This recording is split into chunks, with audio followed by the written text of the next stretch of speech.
A dedicated online platform has been established for issuance of key certificates for migrant properties. I am pleased to share that through this digital initiative, over 1.64 lakh domicile certificates, 36,541 migrant certificates, 2,325 certificates, and 2,789 income certificates have been issued to Kashmiri migrants. Additionally, 14,619 registration certificates have been issued to Kashmiri migrants and displaced persons from POJK, ensuring employment for the migrant community. Smart PDS has been initiated for rollout in 26-27 to strengthen service delivery, curb leakages, and enhance transparency in the distribution of essential commodities across Jammu and Kashmir. As an important measure of social protection, the government has started providing 10 kg of free ration per person to all AAY beneficiaries from 1st April 25, thereby ensuring enhanced nutritional support for the most vulnerable households. Additional food grains are already being supplied free of cost to eligible AAY promise. Further, fair price shops are being upgraded to improve accessibility, efficient, inclusive, and citizen-centric food security architecture. The food and civil supplies sector has been allocated 331 crores under capital expenditure, an increase of 57 crores from the previous year. My government aims to enhance tribal welfare in a holistic fashion by strengthening their education, housing, rural infrastructure, and livelihoods. At present, 28 tribal hostels with a capacity of about 2,900 students are providing free boarding, lodging, and education. Additionally, 26 hostels are under construction. We will commission 10 such hostels. In the coming months. Six Eklavya model residential schools are functional and over 260 smart classrooms have been established. Pre-metric and post-metric scholarship schemes continue to benefit ST students' educational access. Under the Dharti Aabha Janjatiya Gram Utkarsh Abhiyan, 393 tribal majority villages across 20 districts have been covered, with 39.21 crore released during 25-26 for infrastructure and allied works. Livelihoods are being strengthened through 1,500 mini sheep, goat, and dairy units, along with 10 milk villages and 3 milk chilling plants. For nomadic transhuman tribes, transit accommodation units are under construction along migration routes, of which 2 are already complete. Janjatiya Gaurav Divas was celebrated at Mender in Poonch district, a frontier border district of India, on the 15th of November 2025 to commemorate the 151st birth anniversary of the revered tribal freedom fighter Shri Birsa Munda. Research Institute at Khimbar, Srinagar is supporting evidence-based policy through surveys, baseline surveys, etc.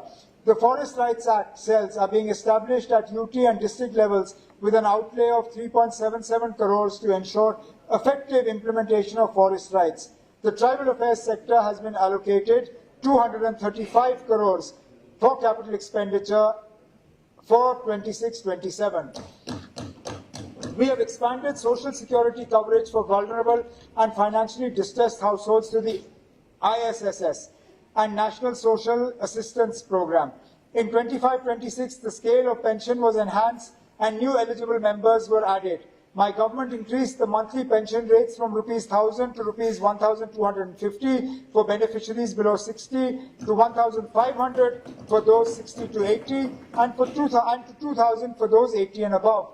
The number of elderly persons, widows, and persons with disabilities covered by social pensions was increased from 7.35 lakh in March 2024 to 10.19 lakh in January 2026. Of these, 8.83 lakh beneficiaries are under the integrated or the ISSS, and 1.3 lakh are under the NSAP. The annual pension outlay was enhanced from 1,209 crores to 1,755 crores, ensuring greater financial security and dignity for most vulnerable citizens. We will work with the central government to increase the disability pension further by 25%, benefiting over 1.62 lakh pensioners. In 2025-26, the financial assistance under the marriage assistance scheme was enhanced from 50,000 to 75,000 rupees for poor girls from AAY families. The earlier requirement of being an 8th class pass was also relaxed to saturate the coverage of the scheme for all eligible girls. As a result of these reforms, the number of beneficiaries increased from 26,000 in 24-25 to 44,302 in 25-26, with expenditure amounting to 234 crores as of December 2025. Inclusive education will be strengthened through special schools for specially abled children at Baramulla and Anantnag. The composite home at Nanil Anantnag will soon be operational. The halfway home at Ganderbal will strengthen rehabilitation and reintegration services. The SC/ST building at Muthi is scheduled for inauguration in April 2026.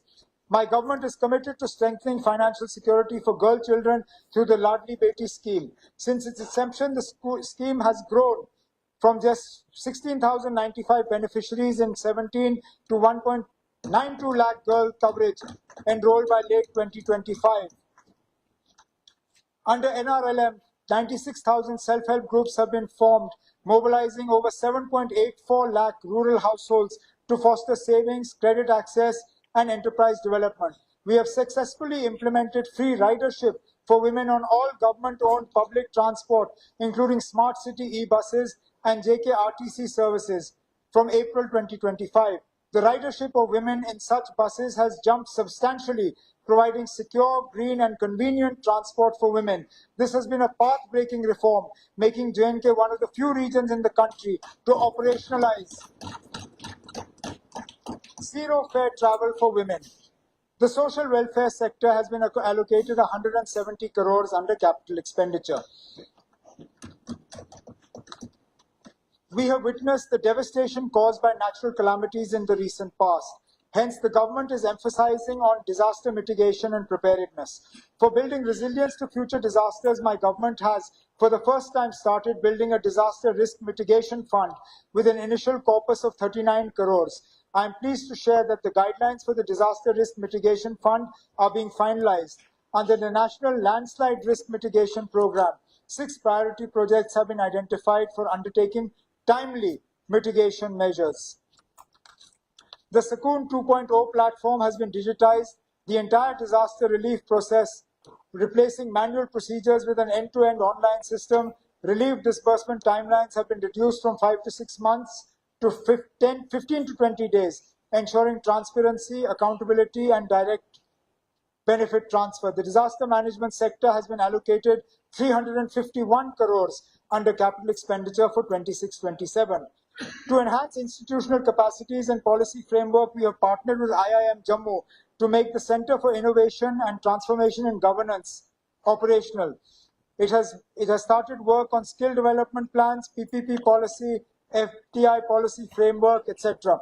Jammu and Kashmir has made significant progress on sustainable development goals, and as per Niti Aayog's SDG India Index, Jammu and Kashmir has emerged as one of the fastest improving UTs in the country for sustainable development goals. The planning sector has been allocated 331 crores under the capital expenditure for 26-27, an increase of 16 crores from the revised allocation of the previous year. We have developed a forward-looking power sector plan to achieve round-the-clock electricity supply for all consumers by 27-28. This strategy addresses generation, transmission, distribution, and reforms for ensuring sustained energy security and long-term financial viability. We have started taking decisive steps on all these dimensions. 4 major hydro projects, Pakaldul, Ratle, Kiru, and Kwad, with a combined capacity of 3,014 megawatts, are under rapid execution. We have leveraged the SASKI funding to provide our share of equity for these projects in an accelerated fashion. We have finalized a comprehensive renewable energy policy for 26-27, encompassing solar, wind, rooftop wind, and battery energy storage systems under PM Surya Ghar Muft Bijli Yojana. 16,816 households have been solarized to provide free and clean electricity. Further, government buildings have been solarized aggressively.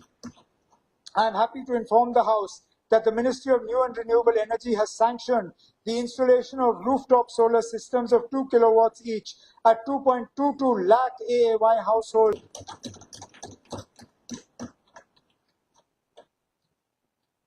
Special initiatives are being taken for strengthening power infrastructure along the Baltal and Pahalgam axis for the Amarnath Yatra through permanent underground cabling for ensuring uninterrupted and safe power supply.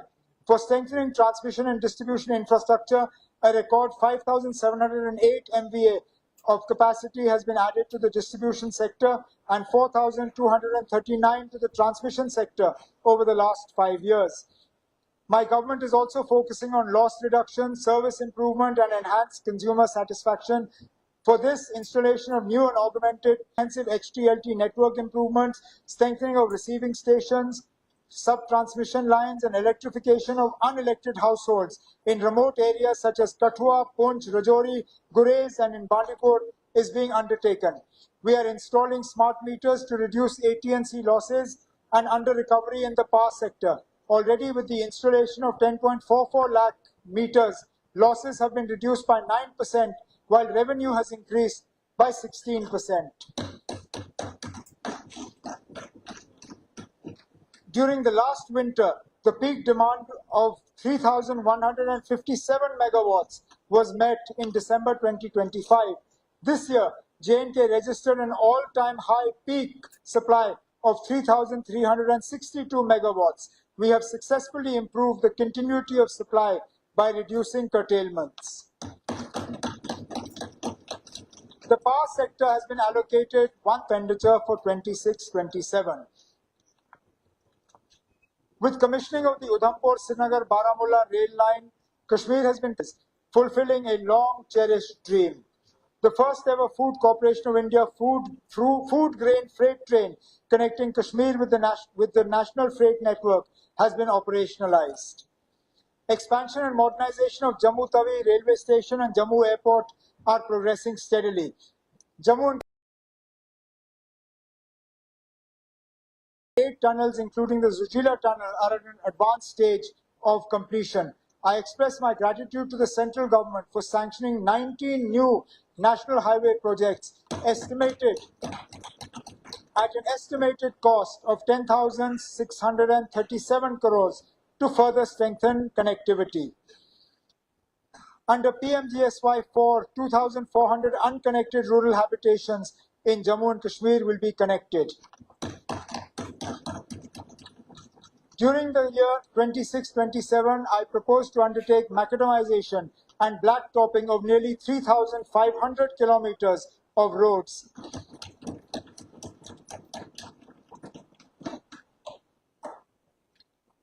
This will be achieved through multiple flagship programs, including PMGSY, Central Road Fund, Infrastructure Fund, NABARD, Cities and Towns, Pothole-Free Roads, SASKI, and other programs. Smooth and more reliable road connectivity is what we have promised and what we will deliver. The public works sector has been